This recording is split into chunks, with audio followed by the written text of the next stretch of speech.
Dark Zero, one of only 2 teams to have ever won a LAN. After securing back-to-back wins in 2022, they were the favorites heading into year 3 to once again lift the trophy. But when moving to North America, things started off rocky and eventually roster changes occurred. Going into the Split 2 playoffs, the goal was clear: regain the dominance they once had. But with all that had happened, were they still the same Dark Zero of old?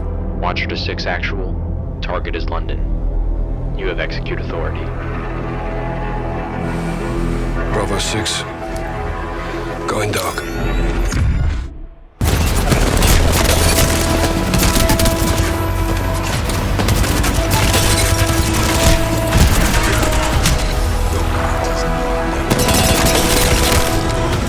Oh my goodness. It is indeed a 1v1 Greek. Can Jen Burton clutch up here? He's done it so many times to get slowed by the Arcstar. Does have a scan if he needs to. He has the knockdown shield and Jen Burton pulls it up! First Dark Zero now moving! Dark Zero, Optic Gaming and NRG! But Dark Zero are losing! They're taking damage, but no! Here comes Zero! Zero! The captain! The IGL to send it back down under!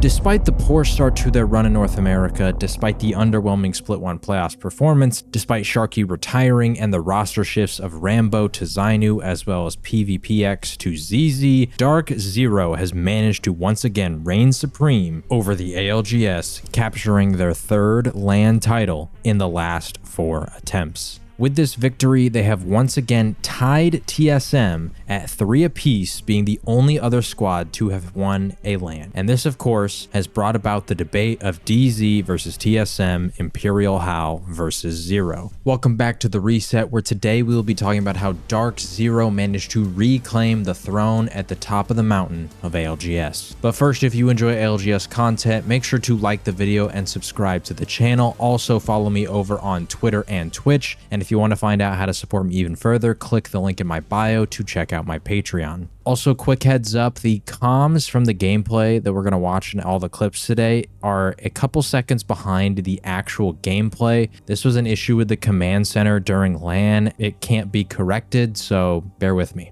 Dark Zero in Split 1 went clutch mode in the regional finals, sneaking into 10th place in NA and made it to LAN, but in the finals they had a 13th place finish, which by their own standards was pretty disappointing. But this split was one of finding their identity. Not only had they moved to North America, meaning a change in competition during the regular season, but the Gibby meta was gone with the introduction of the Horizon Seer meta. TSM had also decided to challenge Dark Zero for their POI of Lava Siphon and managed to win the contest, leaving DZ sort of flex dropping throughout the split, trying to find their footing. This saw them flex dropping to Siphon, Lava Fissure, and even at points Dome. During Split 2 though, they eventually moved over to the entirety of Fragment or just Frag West, but still were unsatisfied. Heading into the Split 2 playoffs, World's Edge received an update, and Harvester got a buff with some guaranteed gold loot. Already one of the better zone POIs, fitting DZ's playstyle perfectly, they decided it was time to find their permanent home and planned to contest longtime Harvester owners Aurora. But more on that later, because this was not DZ's only change. On April 15th, Sharky, a longtime member of the team who helped lift the 2 back-to-back trophies, decided to retire. His retirement came midway through the regular season despite DZ sitting top 5 in NA, a clear improvement over their previous split. DZ then moves and picks up Rambo. Although they stated with him from the beginning it was temporary, and depending on how they felt after the regular season, they would decide if they wanted to move forward with him going into LAN. So the entire plan, the entire split after Sharky just decided to fucking leave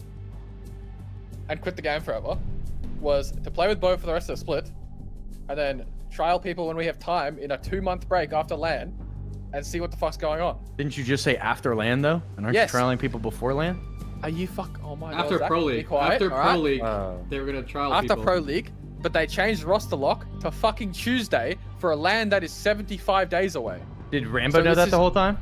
I mean, PvP communicated to him many times that it was a trial period until regionals end. The split progresses and we reach the week before regional finals where the whole meat lovers drama takes place because DZ realizes that the LAN roster lock is actually before the regionals, so they end up dropping Rambo and picking up Zainu. Zainu was currently in his very first split of Pro League, but the 17-year-old controller player was dominating on meat lovers, leading the entire region in kills. DZ trialed him, realized the potential he had, and picked him up swiftly. The move paid dividends immediately as they went on to win the NA regional finals in 8 games, with Zero and Jen Burton once again proving that despite having a new teammate for only a week, they were still elite in a match point lobby. But heading into LAN, questions about their capabilities arose. Sure, Zainu worked right away, but on his first LAN, could he handle the pressure? Returning to form in NA was one thing, but could DarkZero bounce back from the 13th place performance last split? And then a few weeks before the LAN, they dropped their coach PvPX. The reasons for why PvP was dropped seem unclear. DarkZero as a roster historically maintains very little social presence, and Zero, the IGL, almost never streams, so they don't really comment on these things much at all. PvP also didn't seem to have much of an answer in his public response, so it's unknown why the move was made, but PvP was dropped from the team and they added former KCP and FaZe coach ZZ. As you can see, there was a lot of change, but all of this change was somewhat necessary. With Sharky's retirement, Jen Burton was transitioning to more of an anchor role, meaning that they needed a controller fragger to create openings with Zero. And after losing Lava Siphon to TSM, DZ needed to secure a POI that fit their strengths, which leads us into one of the bigger storylines of the group stages. Oh, they got this thing? Sit the fuck down, pussy! You suck dick! My fucking P1! You gotta grip me, they're shooting me from like fucking ages away now. It's sweet. Have fun spectating, you can learn something. No, wait, the airport's soon. The airport's coming. DarkZero was looking to claim Harvester as their new permanent home moving forward, as mentioned earlier. Harvester has pretty similar strengths as Lava Siphon, with easy rotates towards most of the map, priority to some difficult zones, a ring console that will appear a vast majority of the time, and with recent buffs, guaranteed gold loot in the central part of the POI. So it made complete sense for DZ to make a move for it, and the only thing standing in their way was longtime owners of Harvester, Aurora. Aurora has dropped here for years, dating back to before they were even competing under Aurora as an org. To make matters even more interesting, these two squads were in the same group, meaning they would be contesting in all groups of the group stage. In scrims, the record was rather lopsided, as DZ seemed to be winning 2/3 of the drops. And the entire time, DZ was using the strategy of having Zero as Horizon, who has no landing lag, going for the middle where the gold loot spawns. Once the loot was secured, Zero would use his Horizon Q to get back up to the height with his team. Then, depending on the pathing of the dropship, Zainu and Jen Burton would land on one of these two sides of Harvester, with Zainu taking the loot on the inside of the building and Jen Burton taking the loot on the 2 bins outside. As I said, this gave DZ fantastic results, winning a majority of the contests during scrims. But of course on scrims, these are being played from NA servers, and Aurora in Europe does not have ping advantage on their side. The first group stage of LAN, Aurora and DZ finally match up, and Aurora came out swinging. They decided to copy DZ's exact strategy. This change made it so, rather than both teams grabbing loot and then engaging, which was favoring DarkZero as they were securing the gold loot down below, they would instead try to land on the exact loot that DZ was trying to grab, which made it much more of an RNG-based contest. And without the ping issues, contesting in a straight RNG drop such as this comes down to who has the better jump master and can reach the gold loot and bins first. In the first group stage matches, Aurora 3-0'd DZ with this new change of strategy. And Aurora sticking it to DZ.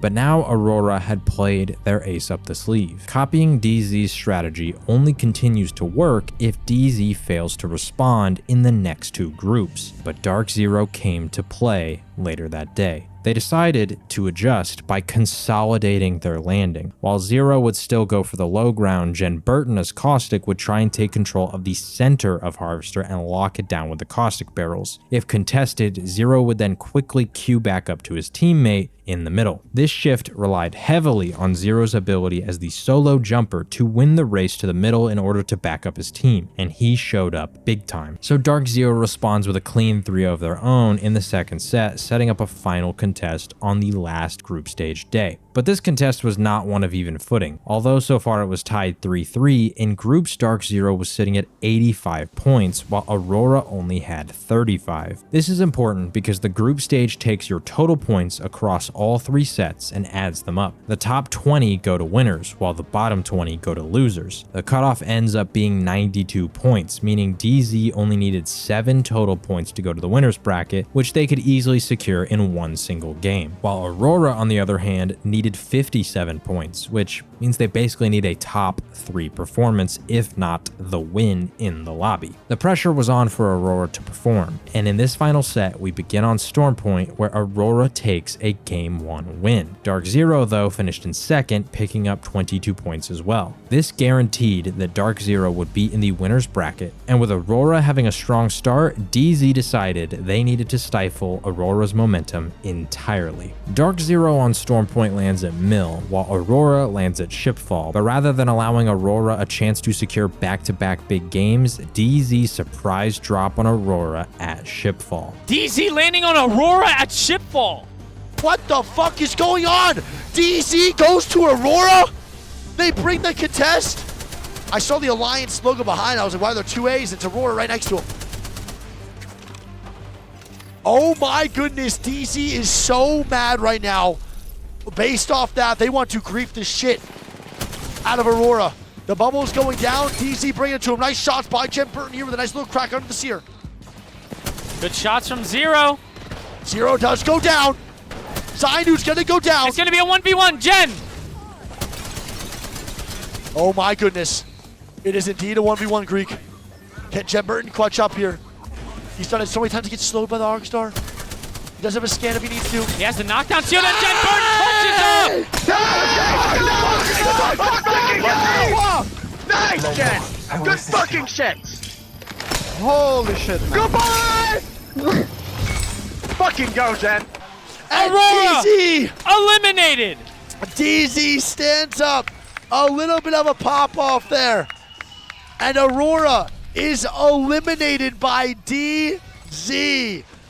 You like that little sneak attack play? It's a little personal right now. That's all I'm starting to feel things are getting a little personal. So following a 19-point start, Aurora gets a donut. And the last game on Storm Point, DZ felt their message was sent loud and clear, so they allowed Aurora to land peacefully, and yet still Aurora only picks up 2 points in game number 3. Heading into World's Edge, they have a total of 21 points, needing 36 more to reach that 57-point threshold we talked about earlier. DarkZero ends up taking the first contest with a scuffed drop, but a clean kill onto Maliwan, which forces Aurora into desperation mode, and they run away as a duo to try and salvage points. In the second game, the contest stalls. DZ is playing their advantage and Aurora is playing cautious. Eventually though, DarkZero moves and secures the crafter's side. Aurora begins to get impatient as mid-contest, Zainu starts to craft resources. This pushes Aurora on the offensive and they get wiped cleanly once again. So in this final game, it's all or nothing. Aurora still need that 36 points, which means they need a 24 kill win. Although Aurora of old was probably once capable of this,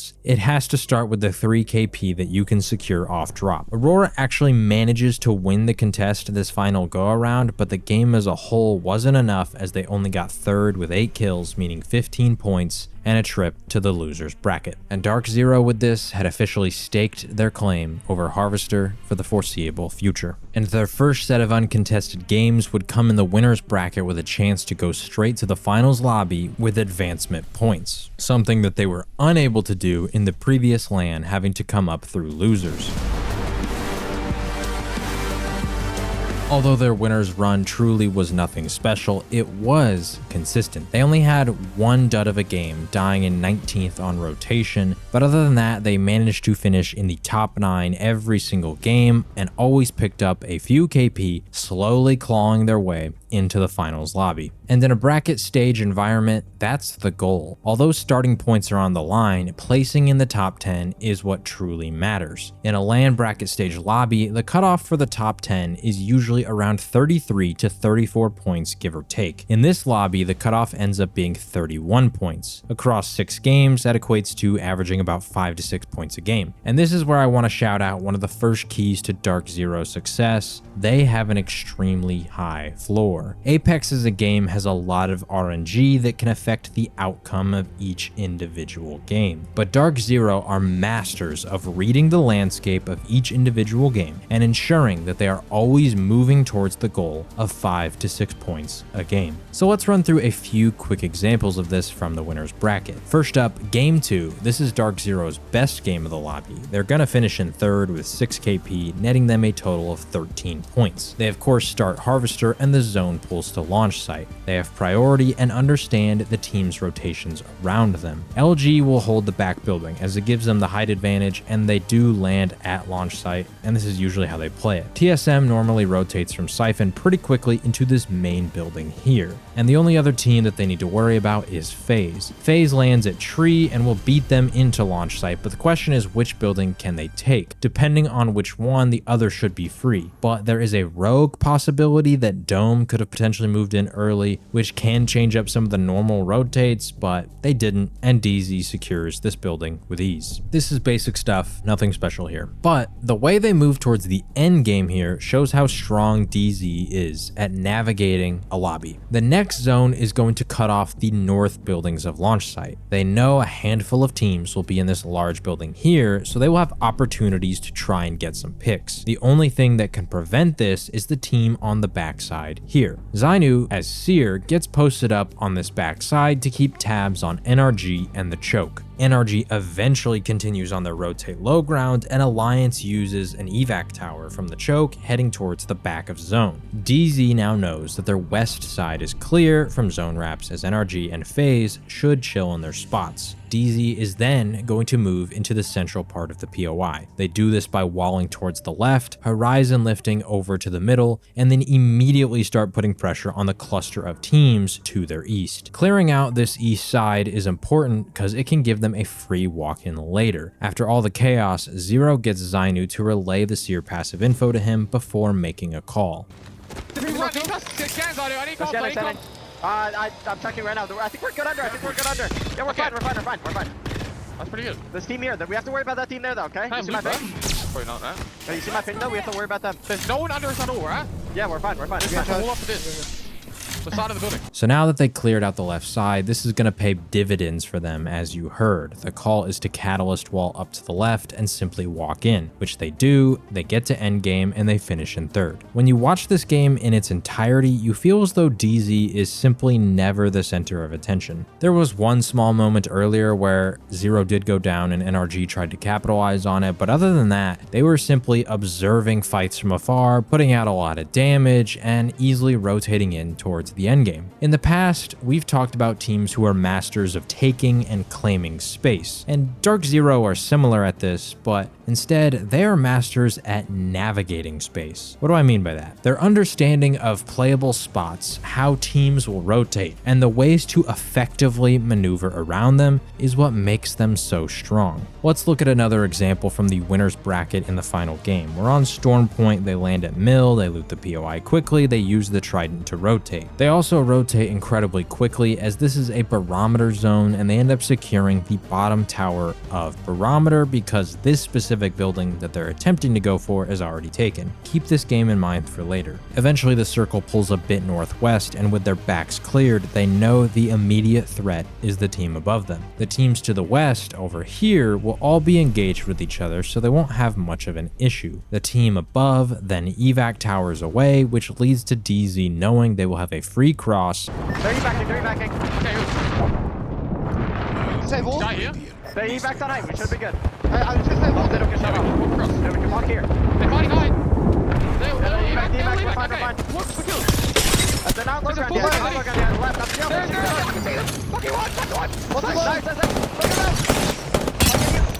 go quick. The road is so high. Alright, Okay, bro. Joe. Two good one. Yes, yes. Securing. Look it up a little bit. Nice, good ball, good ball. On me.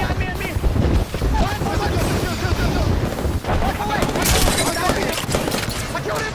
Nice. Yeah, we did it. No. On the wall. Dead. He's right. Lost. Okay. Kill him.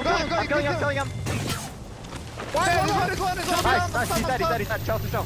This game ends up securing them 8 points. They die shortly after this clip, but it got them to 8th in the winners bracket, giving them 3 total points heading into Sunday. I've showed the game to show how they navigate some of these end zones with the understanding of the teams around them, but also this specific game is important for one that we're going to talk about later in the finals lobby, so keep this one in your memory. Anyway, a finals lobby is where DarkZero truly shines. They start off with a 10-point game, picking up 7 KP, which was a decent performance, but it was overshadowed big time as TSM took the win with 15 kills, putting them only 14 points away from reaching match point. After only 1 game, it was already looking like we might see another TSM LAN victory, but DZ responds in a massive way in game number 2. The circle pulls towards survey camp, and DarkZero gets there quickly. I'm assuming that quite a few teams misread this pull. We have a big cluster of squads just stacked up in Sky East for quite a long time, and luckily DarkZero has ring console info to know that it's pulling more to the east. This grouping of squads here is important though, because Ascend tries to fly into survey,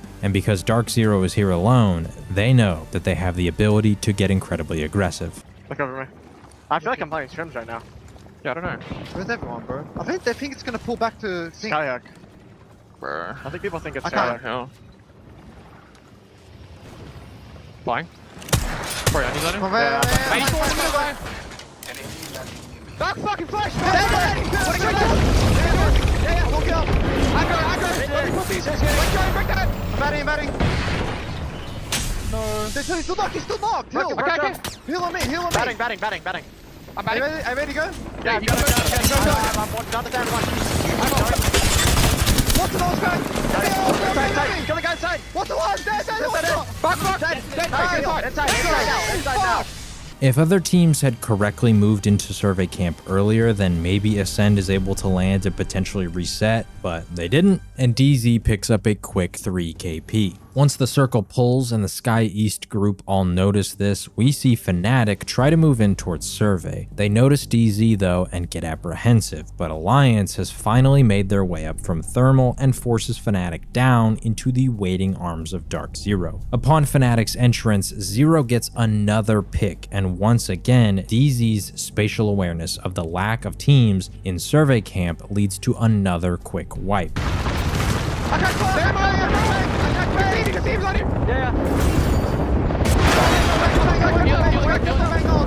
Okay, chill. Yeah. I'm in a bat. They got broken. It's alright. Just chill there. Okay, I need People are fighting. People are fighting. Look You at want it it? now. I'm trying Yeah, to. move it up here. I got it. Okay. I'm holding Sky up. There's a team on hill. He canceled it. I'm not getting naked. Watch out, Grim B! Watch out, B! Nice. Joe. Look your ass. Get inside. Team in. They're sliding down to the hill. We're gonna loot fast to go back. Yes, good. I'm already good. Okay. And this start has given these boys confidence. Do you see what I mean, Zion? Yes, bro. This is what I mean. I'm not nervous at all, bro. That's the thing. I'm literally not nervous. I know. Look at how these people are fucking playing. They're playing like They're absolute fucking AI, They're bro. fucking shaking, cunt. It's so easy, bro. How many kills you guys have? Zero then calls out the play he believes will secure them a strong endgame, The game-changing play will be like to push to this rock. 6-4, Getting to this rock, right? and of course, everything goes according to plan. Alright. We're either gonna have to play the bottom of this rock and queue on top, or the bottom of this rock. Stay below, and third party will queue. I think I wall off left side. I'm gonna do right one. Yeah, rock, right. No, either rock is fine, but you just wall up. Yeah, I'm gonna wall left. Yeah. I'm looking. Delay in front of us. In front of me. Yeah, Yeah. Okay. Good damage. I did good damage. Play on me. Batting. Coming. Gotta carry back. No, I can't. Got it back, got it back. I'm Fine, getting fine, outside. fine, fine. I'm batting. I'm running to you, okay? I'm healing here. They're fighting them. Ping. Yeah. I'm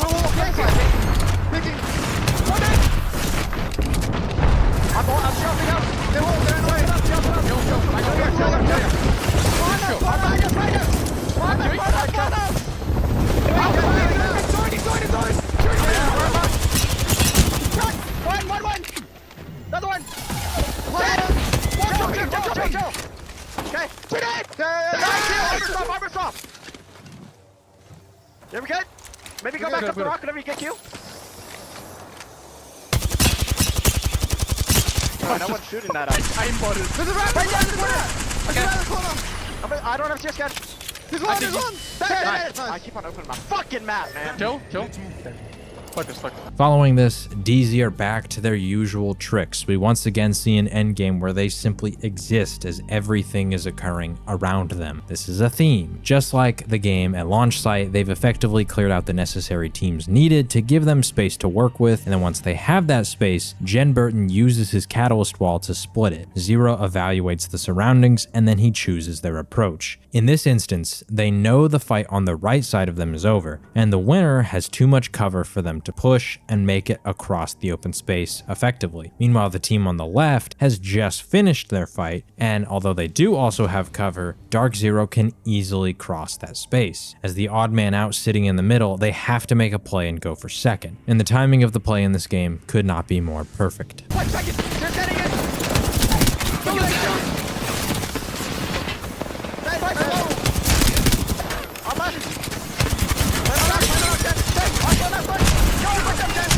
Understanding the space that they had in survey camp, and then the call for the God Rock in the late game, and then the push to secure second place nets them 12 total kills, 9 placement points, meaning 23 total points. After 2 games, both TSM and DarkZero are nearing match point while the rest of the lobby is barely making up any ground. Our 2 previous LAN champs are running away with this one early, and that doesn't change in the slightest going into Storm Point in game number 3. TSM needs 4 points for match point, so they should secure it very easily this game, while DarkZero needs 14 to reach it as well, and they want to make sure that they keep on pace with TSM. The zone initially looks like it's going to pull towards Barometer, but the ring console information gives DZ the information needed that it's going to pull towards Cenote. We saw a near identical zone the day prior in the final group stage set where TSM pulls off the victory. There is a contest going on at Bean right next door, but DarkZero does not get distracted. Remember what I said about earlier where they are constantly moving towards points. Although fighting here could maybe get them 3, it also puts them at a risk of getting 0, and so moving to secure a god spot for the late game and then get your KP later is obviously the move, and they just evac tower right over this heading to the endgame spot. They end up securing the buildings, and we have 2 instances of early potential fights that are about to take place. The first is after a knock onto Optic.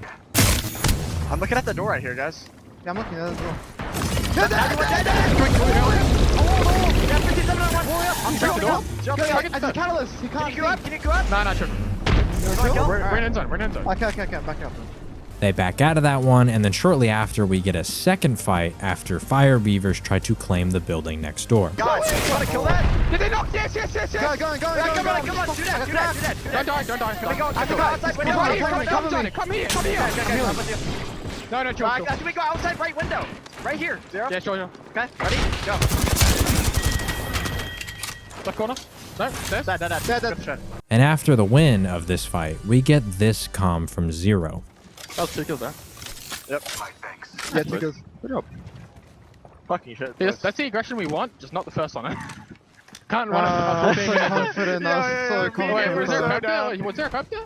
I like this comm. It's lighthearted, keeps the boys locked in, but it's also a subtle reminder of the mission at hand. The first fight would have put them in a deep overextension against a Catalyst team who could stall out the fight. Plus, Fire Beavers and Xset are close enough to potentially third, and notably, they are on opposite sides of this building, meaning that they won't prevent each other from doing so. This leaves DarkZero in a situation where they can easily get sandwiched and probably die early. The second fight, though, was much better. Xset's gonna have no real angles, as they're going to be held out by Optic from coming out of the cave. Meanwhile, Optic won't be able to make the push either, as Xset can do the same to them. Plus, Fire Beavers are weak here, so DZ should be able to clean it up pretty quick. Zainu and Jen Burton continue to joke a little bit about Zero holding them on a leash and preventing them from fighting certain teams, but Zero calls out why it was a bad fight in the first place. Yeah, that guy's so lucky. Fucking Zero just yelled at us. That team might be dead right now. 5 Beavers boost on us and the cave team hurts us, then it's not good.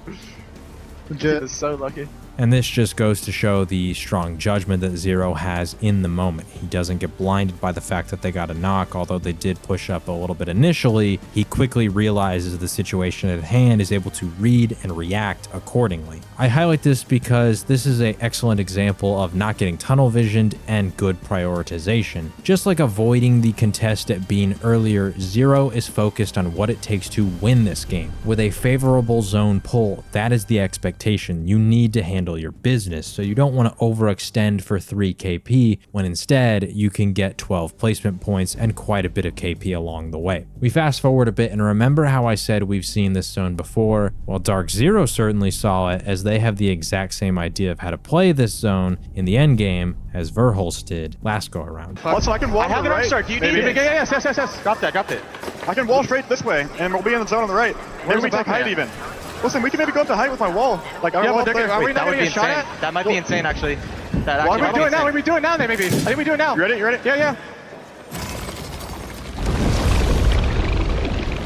Finish on the back. Let me queue up.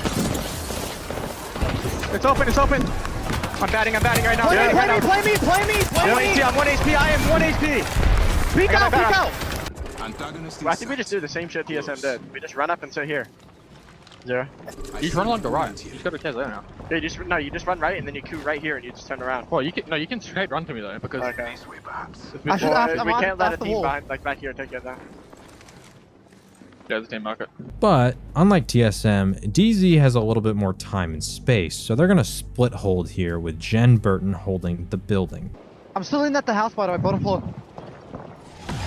Well, that's like dog, right? Yeah, I think probably just leave one of you there. You know what I mean? Well, I'm just holding, so. I don't think Jen goes first. I guess he could wall me from over there, huh? This guy walking to me? You want me to wall you? Ooh, killing. Go. I have no surges there. No wall, yeah? Yeah, when you come. Okay, I'm gonna go then. I'm gonna go. Yeah.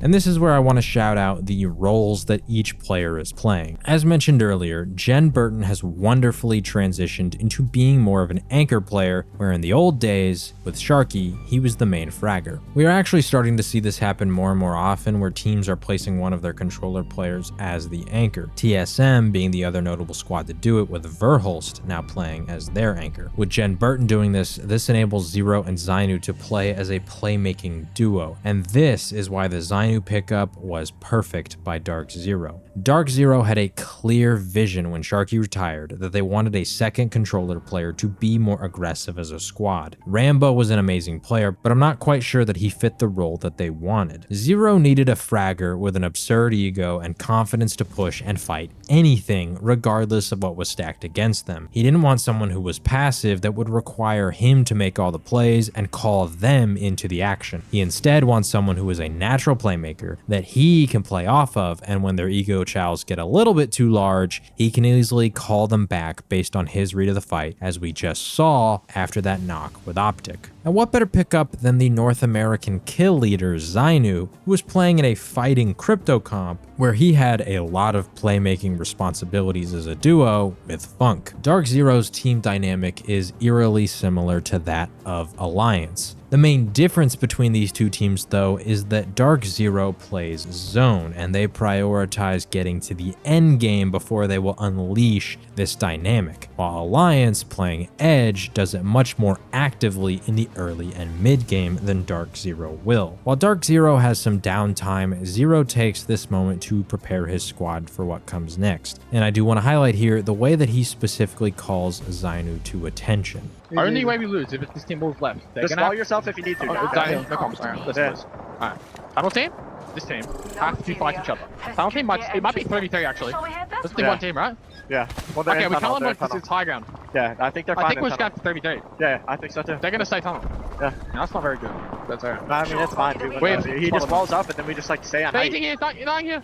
Didn't Zero just sound like a father talking to his son, saying, Zainu, just clear comms for 1 second? I highlight this because myself and many others have obviously talked about Zero in the past as the strong IGL with a tendency to yell at his teammates, and he certainly still has some of those qualities, but I think that his adjustment when Zainu was on the squad is one that is rather admirable. We'll talk about this this a little bit later though. As this conversation with DarkZero is happening, Drop on Optic has his game crash and he dies in Storm. He is also the Bangalore for his squad, which really sucks for Optic because although DZ has height advantage, a well-placed smoke could have allowed Optic to close the space to engage in a straight 3v3. In this moment, it's crucial too because DZ has 4 KP and 2 placement points, putting them on 42 total points in the lobby. Had Optic managed to win this 3v3, then DarkZero does not reach match point this game. In the grand scheme of things, it probably didn't matter much for DarkZero as it takes 4 more games before they get their big win. This moment though did affect Optic, Xset, and FaZe. Go check out Drop's tweet on the situation. He has some solid takes on what happened here, but we're here for DarkZero, so back to the game. DarkZero has secured God Spot. They've allowed the carnage to take place on the other side of the lobby, and then they're just going to come in for the clean win. Both teams use their ults, which means that this is going to be a clean 3v3. DZ has height advantage, and they make the push, and notice Zero's voice inflection during the fight.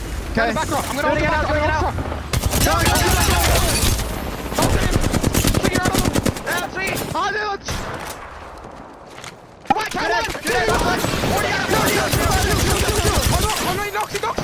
Wait, I have 40 already. And then notice the way that he speaks right here. Back. I'm fine. You're good. You're all good. He's coming up. Okay, you ready? Smoke. Go. Crack them. Let's go! Let's fucking go, bro!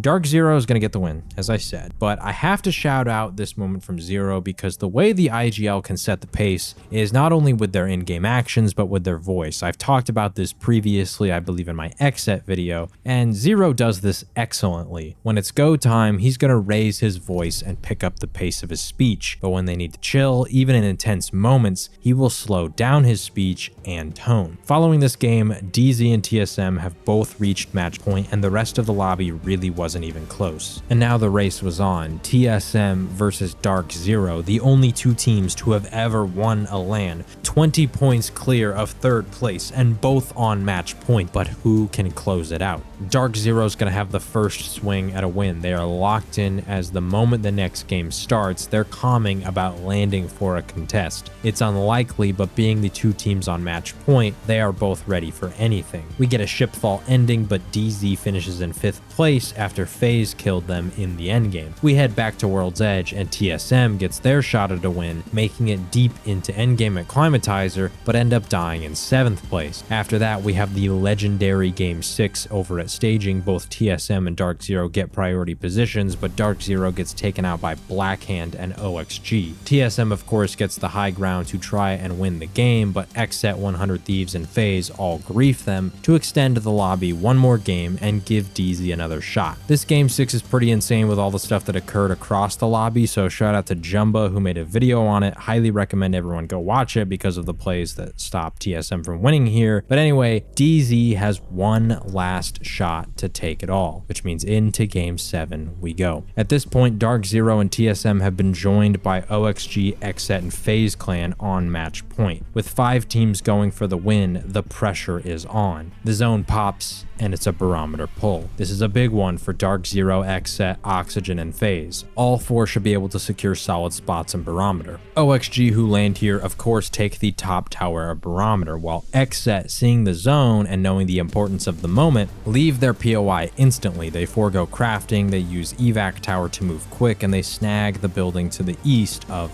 the tower. They also get a care package off rip and Wait, can I go for this tack? Can you watch me? Yeah, I'm watching. If I get a fucking ring 1 Kraber, I'm gonna fucking come. I got a Hemi. Meanwhile, DarkZero run into troubles over at Bean. Riddle tries to fight them, but once again, Zero refuses to engage with this tomfoolery and continues to rotate. They're fighting, look on us. Healing? Check any coast if there's one. Don't cost. Can I get back? No, I can watch. I'm on the rock. Come back. They're just fucking out. 47 white. I'm cutting white armor. We're just jumping right No, we have to run the evacs. They're going armory now. Really? Sound Okay. like armory. We Yeah, can we can go in car. Go. We can pick that. No, just pick that. Get ready. Yeah, it sounded like fucking gunshot. Not be fucking idiots, man. Just fight your Jesus Christ. there, cool. Your boy's fucking terrible. Play the game. You might get some points. And just like the winner's bracket game we showed, DZ is going to go for the same approach here, but this time they do end up securing the building that they wanted for both games, being just south of XSET and down below OXG. Now, a side note, basically nobody is going to know that this is DarkZero outside of maybe Oxygen if they know that DarkZero likes to rotate here based on tendencies. Otherwise, they have not really shown enough presence that they're going to be griefed as of yet. Meanwhile, for FaZe, they end up having Snipe and Phony die on rotation because Phony doesn't have his Trident driver's license and yet still insisted on driving. Go to the bridge, go to the bridge. Oh, fuck, I jumped out. Thought we were expecting it. Oh, bro. Okay. Are you guys dead? Yep. Okay. They're gonna push this. He's dead. I thought we were gonna check the nut. I don't think. That's fine, I'm dead. Okay. That's fine. What the fuck happened in that Trident, bro? Hey, hold on. Hey, let me hand it to Phony. You sure? You sure? All right, Phony, here we go. Give us the bit. Snipe said, "Yo, Phony, let me drive." I said, "Nah, I'll drive." Driving this. Let me drive. Yeah, let him drive. No, that's fine. I'll drive. Okay. That was rule number 1. Never let me drive. Right? Okay. I'm underage. We go back to DarkZero, who are planning their move. They see Circle pop, and it's pulling away from them, similar to the winner's bracket game.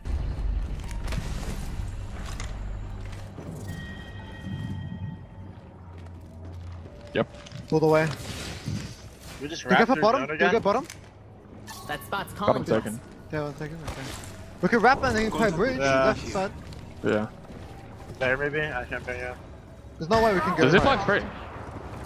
Bottom zipline? We're gonna rotate for this. We're gonna rotate for this. Oh, that one? Okay. We're gonna have to run along the wall.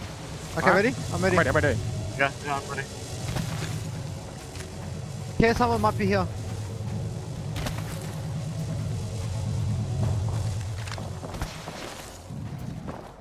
Shannon?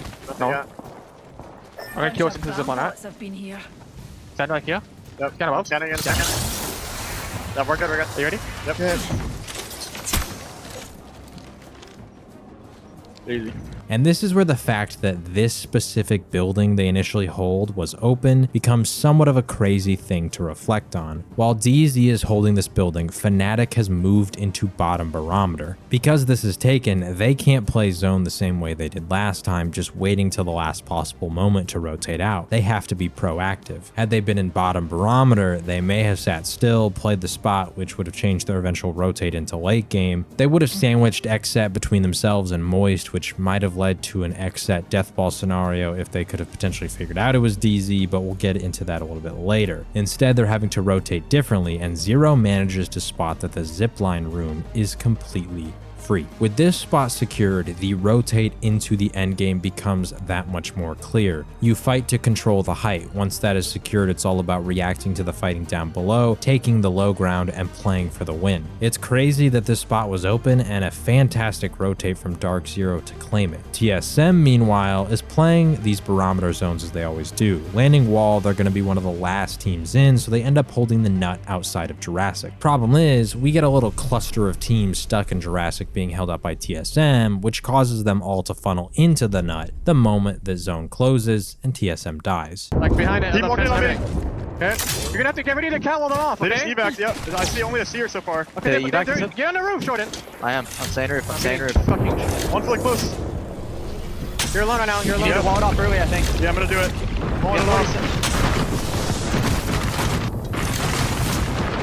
We're bang opening. They're on the door. I'm playing inside the nut. Open the door. Open the door, bro. I got stunned. How did it? What? They're queuing over. Bryce, I can't see. Red armor on one. I can't see, bro. They ulted us. I know. Just play slow. Look at your back. Look at your back. Where they're at. Look at your back. Play high. I had to lose sight. I'm wait for you. I'm gonna die. Bang is pushing us. Reloading. Come on, all the way back. See on me, dead on me. I'm on the back. The dude on the guy behind me. No team, walking up, right behind. Yes, no team behind. No team behind, play away. Stay there. I should have taken the cannon. Yo, what the fuck? Why are we getting inted so hard, man? We head back to Dark Zero, and they finally realize that there is a team across from them on height, so they start planning for how to handle that fight. Although Zero was calming OXG might into them earlier, we see another example of him correctly calling out how the opposing teams will play. OXG's pretty sure. They should evac though. Should evac. Can you break this khaki gen when they evac? So I can In this zone in Winners, OXG evac'd and Zero knows they're going to do it again. This is a small calm, but this understanding of how your enemies will move is once again a massive reason why Dark Zero are masters of navigating the lobby. They decide that it's time to make the move, and they push over to the opposite side of the height, only to realize that, well, Pioneers was the team that was over here, but they ended up leaving height in hopes of securing a better spot early for the final zone. With this, DZ has fully secured the height, and almost no one knows where they are. Almost no one. This is DZ! This is DZ! Okay.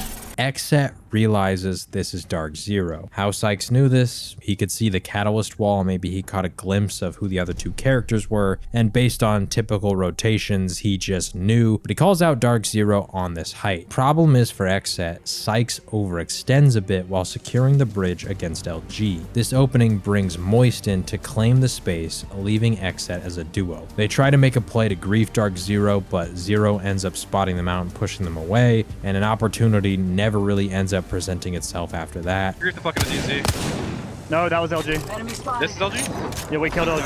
We killed LG. That's DZ. No. I think we griefed the fuck out of DZ. That team up top is definitely DZ.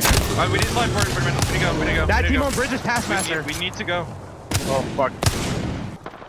I'm gonna wolf from B, Running guys. right. Running. I'm gonna jump down. I'm gonna jump down the wall. Running open. You need to smoke me? Smoke you? Yeah, smoke me. Smoke me. We have to focus this. Get these fuckers killed. Yeah, spam the fuck out of them. Yep. That's definitely them. They're walling. You guys ready? Yeah. Try to do it soon? We don't have to go soon. Yeah, a little bit. Oh, wait for It should be the archer, right? All left. One cell, one down. Here, take. I'm flying top! Playing in you. Looted this shit. There's light. I need energy. I need light right. That's fire reaver. Don't focus them. Running! Jump on! No. Jump on, die. You're good. They dropped down on the side. No, good try. And Xset ends up going down. Although these calls from Zero aren't as iconic as Hal's We win this game! Go. call from Last LAN, he has said 2 separate times now the steps to victory. We fully played low ground. We won the game. Do you want to take roof or? No. We want to sit low ground the entire game. Yeah. Just hold the swing.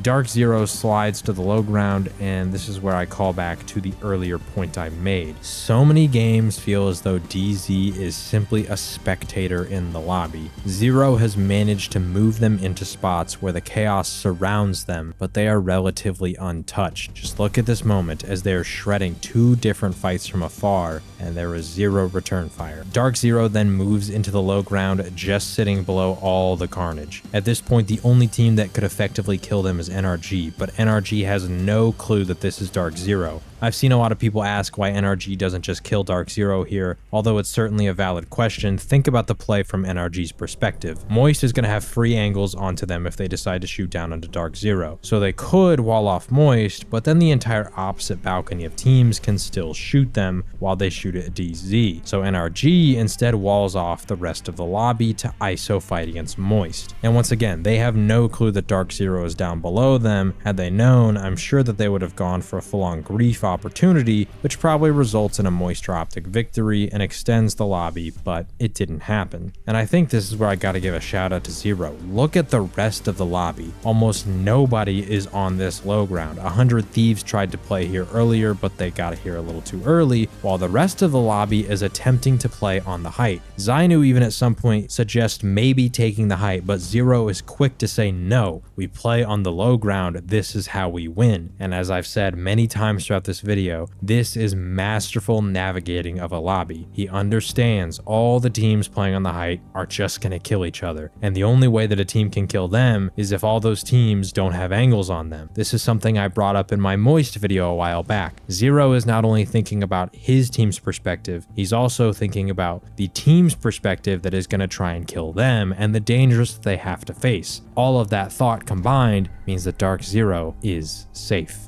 At least somewhat. Maybe if NRG knew that that was DarkZero and they had a bunch of nades, then they probably would have killed them, but they didn't. So DarkZero's safe. And with that, we jump back to DarkZero in the disaster that is this endgame zone full of catalyst walls, smokes, horizon ults and Qs, and a whole lot of death. And it comes down to the IGL himself, Zero, in a one-on-one. First DarkZero now move in. DarkZero, Optic Gaming and NRG. But DarkZero are losing. They're taking damage, but no! Here comes Zero! Zero! The captain! The IGL to send it back down under!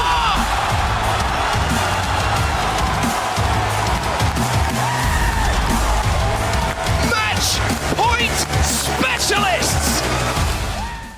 And with that, DarkZero take their third ever win. They have won 3 out of 4 lands in the ALGS era. One thing I really want to shout out is that Zainu is a rookie. This was his first ever LAN, and I believe he is the only rookie to have ever won a LAN, not counting the first ever time that we had a LAN, because of course everybody was a rookie back then. And I briefly mentioned earlier that it seems as though Zero somewhat adjusted his IGLing style for Zainu specifically. Zainu does not lack confidence whatsoever. This guy will challenge almost anybody, and he has talked about how the nerves were washed away because of how confident his teammates were, but I think that's somewhat key. His teammates were feeding the energy to him the entire LAN. I want to show a few quick examples of both Gen Burden and Zero hyping up Zainu repeatedly throughout LAN and the finals lobby. Zainu nade. Truly.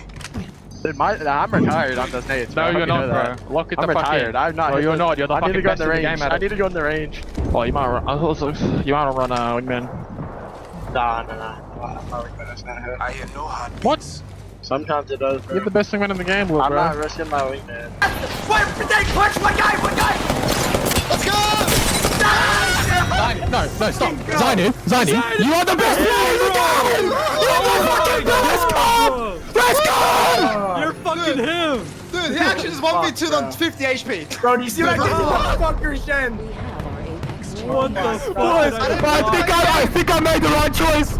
Holy fuck! I think this is important. Zainu is playing a very crucial role where he needs to be frontlining a lot of fights. He needs to be confident in himself. And when you're 17 years old, playing on the biggest possible stage with some of the biggest expectations as you are on DarkZero, with his teammates understanding what it's like to be in that very situation and understanding what it's like to be in a finals lobby going for a win, they consistently throughout these small little affirmations throughout the LAN to instill confidence in Zainu, and of course his performance paid dividends for them. And with DarkZero's victory, the debates have begun to roar once again. Zero or Hal, DarkZero or TSM, who is the greatest of all time? Tied at 3 lands apiece, there is only one place for this debate to truly be settled. Unless of course another team wins, and then I guess Reddit can just debate for a whole nother year. But where do you stand? Who is the greatest team of all time? And who is the greatest IGL of all time? Let me know what you think down in the comments. And if you want to see how TSM won the Split 1 playoffs, click right here.